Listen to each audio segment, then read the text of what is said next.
ഹോ, എന്തൊരു വൃത്തികേടാണടോ തന്റെ ഗുഹ. മൊത്തം തൂത്തു വാരണം.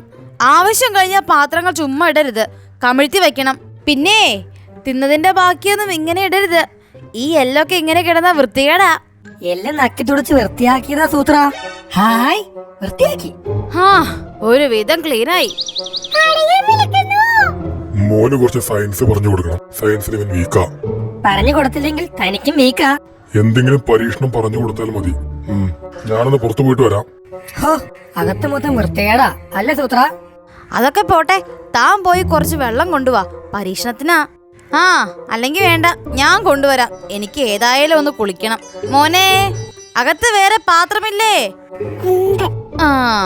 എന്നാ പകുതി വെള്ളം ആ പാത്രത്തിലൊഴിക്ക്. എന്നിട്ട് ഈ പാത്രം ഇങ്ങോട്ട് കൊണ്ടുവാ.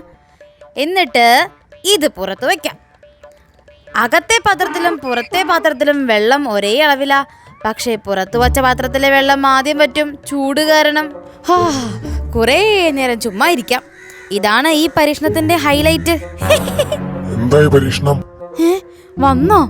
അത് വെയിലത്ത് വച്ച വെള്ളം വേഗം പറ്റുമെന്ന് തെളിയിച്ചതാ. മോനെ, അകത്തെ പാത്രത്തിൽ ഇതിനേക്കാൾ വെള്ളമില്ലേ? തന്റെ പരീക്ഷണം പൊളിഞ്ഞു. അകത്തെ പാത്രത്തിലെ വെള്ളം എങ്ങനെ തീർന്നു? ഗുഹ വൃത്തിയാക്കാൻ പാത്രം കമിഴ്ത്തി വെക്കണമെന്ന് ഷീരിച്ചേട്ടൻ പറഞ്ഞിരുന്നു.